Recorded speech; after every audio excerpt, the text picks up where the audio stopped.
Boa noite a todos. Nós estamos aqui no nosso novo vídeo, no nosso canal Espiritismo, Kardec e Jesus, e vamos dar continuidade às nossas explanações sobre o Livro dos Espíritos.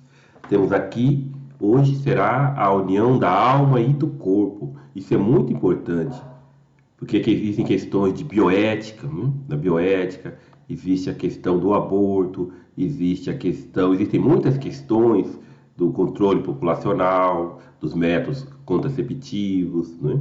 Então, é um tema que, se nós quisermos pensar em termos espíritas, nós temos que estudar primeiro a teoria espírita, as informações que os espíritos nos dão, para depois chegarmos às nossas próprias conclusões.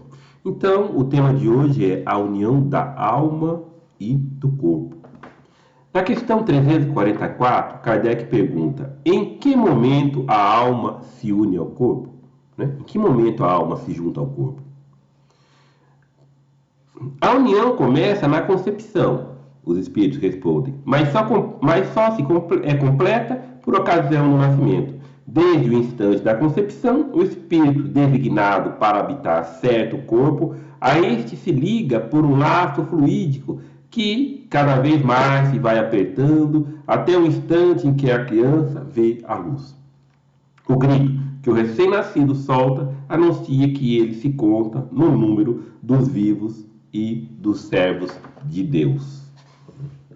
Olha, porque a concepção, a união da alma e do corpo, ela se inicia quando o óvulo se funde, né, ao espermatozoide. O óvulo se junta ao espermatozoide, forma o zigoto e se processa a gestação.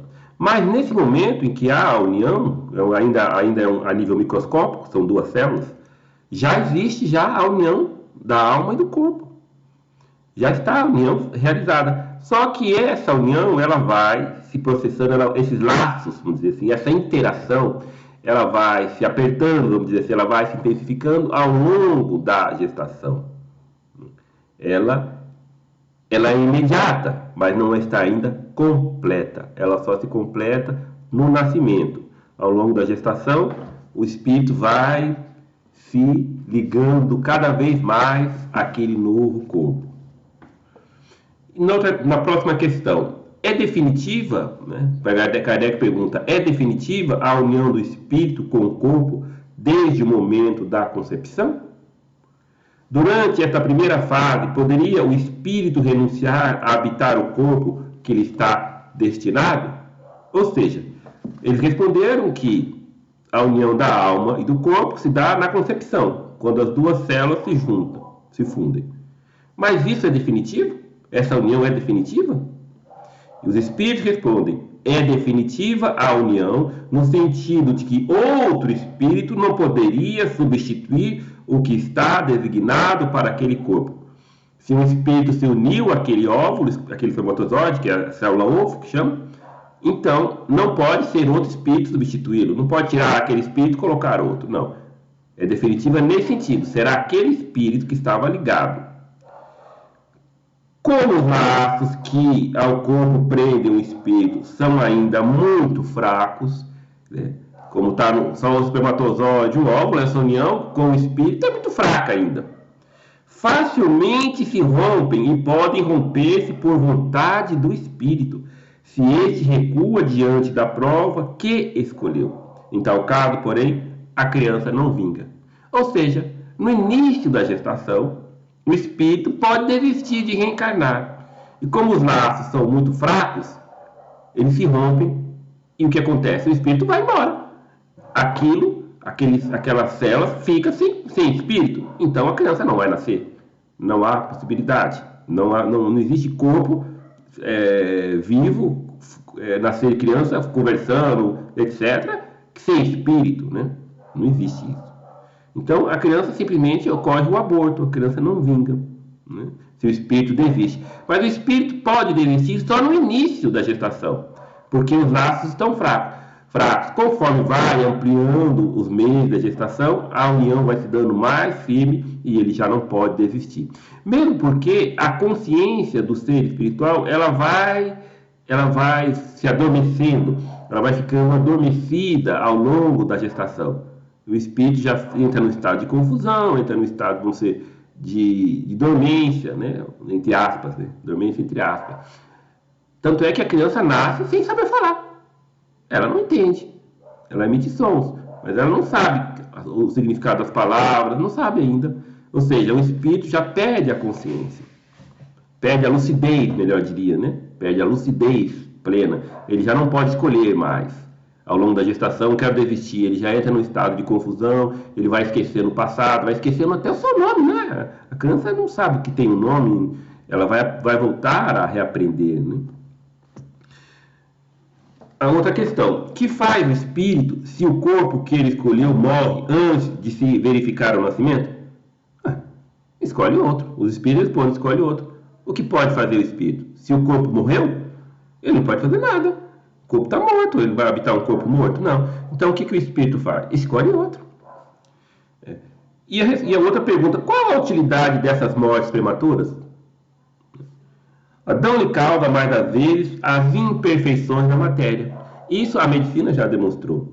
Defeitos genéticos, existem defeitos genéticos graves, incompatíveis com a vida.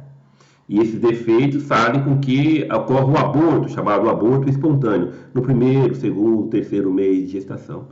A maior causa do aborto espontâneo é realmente uma deficiência genética, uma deficiência, uma malformação, né? algum defeito tão grave que impossibilita a vida e a criança morre. A criança morre. São as imperfeições na matéria a causa dessas mortes prematuras. Essa é a causa. Agora, outra questão, que utilidade encontrará um espírito na sua encarnação em um corpo que morre poucos dias depois de nascer? Aí o espírito faz a sua programação, passa todo o período da gestação, nasce, depois de 1 mês, 2 meses, 3 meses, morre. Né? Qual a utilidade disso? Kardec pergunta. Olha, então os espíritos respondem. O ser não tem então consciência plena da sua existência. Assim, a importância da morte é quase nenhuma. É quase nenhuma. Ele ainda... O que ele perdeu? Aí perdeu o futuro. Sim, o futuro ia acontecer. Como é que ele pode perder o que não tem ainda? Por isso que aqui ele diz que a importância, nos primeiros dias de vida, primeiro mês de vida, a importância é quase nula para o espírito morrer. Né? É quase nula a importância. Ele não fez nada ainda, ele não podia nem pensar o que ele estava pensando ali, nada. Então o espírito nem tem consciência da sua condição lá, porque ele já era criança, ele não lembra mais de nada. Né? É um bebê. Então ele fala, o corpo não... O ser não tem consciência plena da sua existência. Alguma consciência ele tem, mas uma consciência lúcida, plena, não tem. Assim, a importância da morte é quase nenhuma.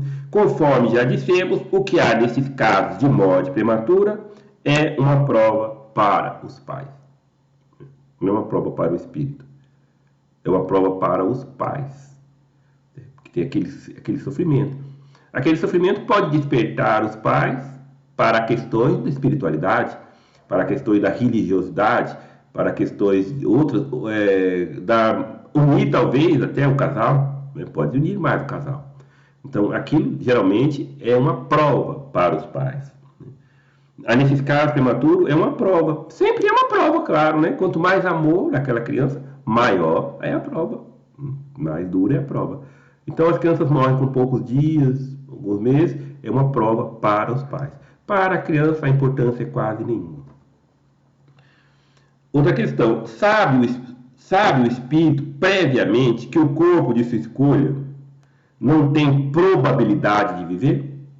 Ou seja, o espírito sabe, antes de reencarnar, que olha, você vai viver 1 mês, 2, depois você vai morrer. O espírito sabe disso, que vai acontecer isso? E os espíritos respondem, sabe algumas vezes, não sempre, algumas vezes sabe. Se nessa circunstância reside o motivo da escolha, isso significa que está fugindo à prova. Se o espírito sabe, olha, você vai nascer, mas vai morrer daqui 3 meses, daqui 2 meses. Aí o espírito fala, eu quero reencarnar então. Aí ele está fugindo da prova. Se é esse o motivo, ele só quis nascer porque sabia que ia morrer, logo, então, é claro, né, vamos dizer assim, em português claro, estava querendo bancar o esperto, né? Fugindo da prova, ele fugiu da prova. Né? É uma imaturidade, né? Isso não é uma coisa lúcida. Não é fruto do raciocínio, não, de jeito nenhum. Mas acontece. E nem todo espírito sabe que vai desencarnar logo, mas alguns sabem. Quando falha por qualquer... Outra pergunta. Quando falha por qualquer causa a encarnação de um espírito, é ela suprida imediatamente por outra existência? Quer dizer, um aborto espontâneo provocado, ou a criança nasce, logo depois morre 1 mês, 2 depois, logo. É providenciado logo uma outra encarnação? Kardec pergunta. Então ele encarna logo? Ah, deu errado, então vou fazer outra logo. Né? Pergunta assim, em termos mais comuns. Nem sempre os espíritos respondem, nem sempre o é imediatamente. Faça mistério dar ao espírito tempo para proceder à nova escolha, a menos que a reencarnação imediata corresponda à anterior determinação. Claro, o espírito pode saber que vai desencarnar logo, 1 mês de vida, algumas horas, alguns meses. Se ele já sabe, depois ele desencarna, ele vai encarnar, claro. Ele tem que ter um tempo para programar a nova reencarnação, para repensar as coisas. Só que às vezes já está determinado. Olha, você vai encarnar, vai viver 1 mês, 2, vai morrer logo. Mas logo depois você vai nascer. Vai reencarnar de novo. Vai ter outra gestação, né, com a mesma mãe ou com outra, não sei. Mas você vai ter logo depois, vai ter uma outra gestação. Você vai ser o espírito designado para aquele corpo e vai reencarnar logo depois. Isso acontece se já for uma programação prévia. Já está programado. Então, ela se dá logo. Mas quando ela não é programado logo depois de uma encarnação, então tem que dar um tempo, né? Tem que dar um período, né, de refazimento das energias espirituais, de programar de novo a sua nova existência, surgirem condições favoráveis, né? A não ser que já tenha essa determinação prévia. Então, já estaria certo. Outra questão, uma vez unida ao corpo da criança, e quando já lhe não é possível voltar atrás, sucede alguma vez deplorar o espírito a escolha que fez? Ou seja, quando o espírito está unido ao corpo e a gestação já está avançando, os laços estão mais firmes, o espírito não pode se desprender mais.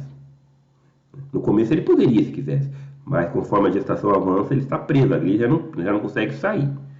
Então ele diz, Kardec pergunta, o espírito pode deplorar, dizer, nossa, eu não saí naquela hora, agora não posso sair mais, não posso desencarnar mais, que já estou bem ligado ao corpo. O espírito pode lamentar isso? Aí os espíritos respondem, pergunta-se como homem se queixa da vida que tem? Se desejara que outra fosse ela? Sim, claro. O espírito pode nascer e falar, essa vida está muito chata, está difícil demais. Ele não pode não gostar, ele pode deplorar. Se arrepende da escolha que fez? Não, pois não sabe ter sido sua escolha. Né? Às vezes a pessoa fala, o que eu fiz para Deus para merecer essa vida infeliz, dificuldade, ninguém me entende, ganho pouco, estou doente, é um inferno na minha família. O espírito, ele pode deplorar a vida, mas ele não vai deplorar a escolha, porque essa prova ele não se lembra que ele fez. Ele solicitou essa aprovação. Então ele não vai se arrepender de uma coisa que ele nem lembra que ele que escolheu. Então, ele pode deplorar a sua vida, mas não pode deplorar uma escolha que ele não lembra que fez. Inclusive ele reclama da vida, reclama de Deus, acha que Deus é injusto, quando ele mesmo escolheu a prova. O espírito escolhe sua prova. Ó, depois de encarnado, não pode o espírito lastimar uma escolha de que não tem consciência. Pode, entretanto, achar pesada demais a carga e considerá-la superior às suas forças. O espírito pode achar muito difícil a vida, por uma doença, por uma questão emocional, por questões financeiras, etc., vários motivos. Ele pode achar que é superior às suas forças, mas não é superior às forças dele. Ele pode achar superior às forças dele. Quando isso acontece, que recorre ao suicídio. O suicídio decorre da crença que o espírito tem de que aquela dificuldade é superior às suas forças.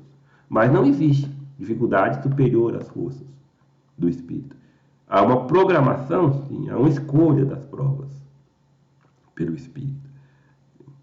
mas é que, estando encarnado, se nós nos apegamos muito à matéria, aos aspectos transitórios da existência, se nós achamos que morreu, acabou, e se acabou, também acabou o problema, existe uma tendência, sim, de recorrer ao suicídio. Nós não estamos dizendo aqui que não há problema na vida da pessoa, é claro que existe. Mas quando ela se acredita que as dificuldades são superiores às suas forças, ela recorre ao suicídio. Outra questão. No intervalo que medeia da concepção ao nascimento, goza o espírito de todas as suas faculdades? Ou seja, quando o nosso espírito está lá na barriga da mãe, primeiro mês, segundo mês, terceiro mês, antes de nascer, né? Entre a concepção e o nascimento, nós temos lucidez, goza o espírito de suas faculdades, e os espíritos de todas as suas faculdades, e a resposta é mais ou menos conforme o ponto que se ache dessa fase, porquanto ainda não está encarnado, apenas ligado. É interessante que os hindus, né, os indianos, as pessoas que nasceram na Índia, eles dizem, não fale palavrão, não brigue na frente da mulher grávida, porque a criança pode ficar sabendo. Isso parece uma coisa bem absurda, sem sentido, mas é verdade. Principalmente no primeiro mês de vida, segundo, terceiro. Existem sessões de hipnose, e às vezes a criança lembra o que os pais comentaram na primeira semana de vida, na gestação. Primeira semana de gravidez, a pessoa é hipnotizada e se lembra, olha, meus pais não queriam, disseram que ia dar trabalho, minha mãe ficou chorando, meu pai queria que eu abortasse, eu não queria, aquela confusão. Ou então dizendo, tomara que nasça mulher e eu acabei nascendo homem, ou tomara que nasça homem e eu nasci mulher. E o espírito, na hipnose, a pessoa encarnada sofrendo hipnose, tem alguns relatos que foram comprovados pelos pais, que isso realmente aconteceu. Então, no início da gestação, o espírito tem mais consciência de si. Tem mais consciência de si. Então, a partir do instante da concepção, começa o espírito a ser tomado de perturbação, que o adverte de que lhe soou o momento de começar a nova existência corpórea. Essa perturbação cresce de contínuo até o nascimento. Nesse intervalo, seu estado é quase idêntico ao de um espírito encarnado durante o sono. Quando ele está lá no útero, ele está está sonhando, é confuso aquilo. Está perdendo a consciência. À medida que a hora do nascimento se aproxima, suas ideias se apagam. A criança não sabe mais falar, não sabe quem foram seus pais, não sabe nada. Né? E ela sabia até pouco tempo, até 10 meses atrás, 9 meses e pouco atrás, quando ela estava no plano espiritual, ela sabia tudo. Agora não sabe nada. Olha só o grau de perturbação, né, que ocorre com o nascimento. À medida que a hora do nascimento se aproxima, suas ideias se apagam, assim como a lembrança do passado, do qual deixa de ter consciência na condição de homem, logo que entra na vida. Essa lembrança, porém, se volta pouco a pouco ao retornar ao estado de... Como espírito, ele se lembra. Durante o sono, ele se desprende do corpo, ele pode se lembrar, mas quando volta ao corpo, já não se lembra. Isso é comum. Né? O espírito é criança quando está encarnada, né? Não existe espírito criança, existe espírito em um corpo infantil. Né?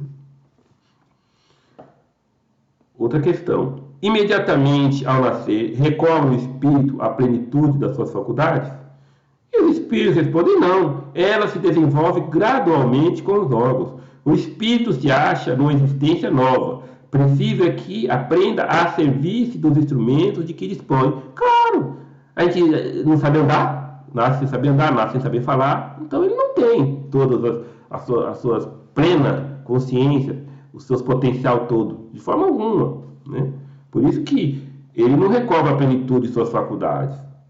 As ideias lhe voltam pouco a pouco, como uma pessoa que desperta e se vê em situação diversa de que ocupava na véspera. Conforme nós vamos crescendo, nós vamos recobrando o nosso entendimento, as nossas tendências boas ou ruins, as nossas aptidões, pode ser aptidões na matemática, na língua, no idioma, não é? na música, ou no trabalho da lavoura, nas aptidões vão voltando. Vão voltando. Algumas permanecem adormecidas nessa encarnação, mas muitas vão voltando conforme esse processo de desenvolvimento dos nossos órgãos. Né? Inclusive tem um linguista, não tem nada a ver com o espiritismo, mas tem um linguista, eu acho que é Chomsky, é um nome assim estranho, polonês, se não me engano, que ele diz que a criança aprende a língua materna porque neurologicamente a parte neurológica permitiu que fosse aprendido. É como se ela já soubesse. A nossa língua é determinada por um aprendizado anterior à cultura. É um linguista um pouco polêmico, mas ele tem um pensamento espírita, né? Apesar de não conhecer o espiritismo. É um linguista muito respeitado, acho que é Chomsky, alguma coisa assim, um nome estranho, mas ele fala que a criança, nós só aprendemos a falar porque já sabemos. Olha que coisa estranha, né? Coisa muito estranha. É uma ideia espírita, né? Platão também dizia: aprender é recordar, né? Então, nós sabemos um idioma porque nós já vivemos nesse país ou numa língua parecida. Por isso que nós temos facilidade de aprendizado. Não é uma questão apenas de aparelho vocal e nem como neurologista imaginar uma questão neurológica, se bem que ele chegou perto, né? A nossa neurologia é reflexo do nosso ser espiritual. Eu sei que essa não é uma questão propriamente do nosso vídeo, mas é só para que a gente perceba a lucidez da ideia espírita, a atualidade do pensamento espírita. O pensamento espírita está onde nós mesmos imaginamos que esteja. Está em algumas ideias da neurolinguística, da linguística, da antropologia. Ele explica melhor algumas ideias antropológicas, algumas ideias pedagógicas da pedagogia, da didática, que ficam difíceis de serem entendidas, certo? As ideias inatas, as aptidões naturais, que o meio social não explica, mas a reencarnação explica. Então, é um tema muito palpitante, mas eu não quero estender o nosso vídeo e nós nos despedimos por aqui. Até a próxima oportunidade para continuar com esse tema tão importante que é a união da alma com o corpo. E que Jesus e os bons espíritos nos abençoem e nos dê o ânimo necessário para o nosso aprendizado, para a nossa caminhada. Que Jesus abençoe a todos e boa noite.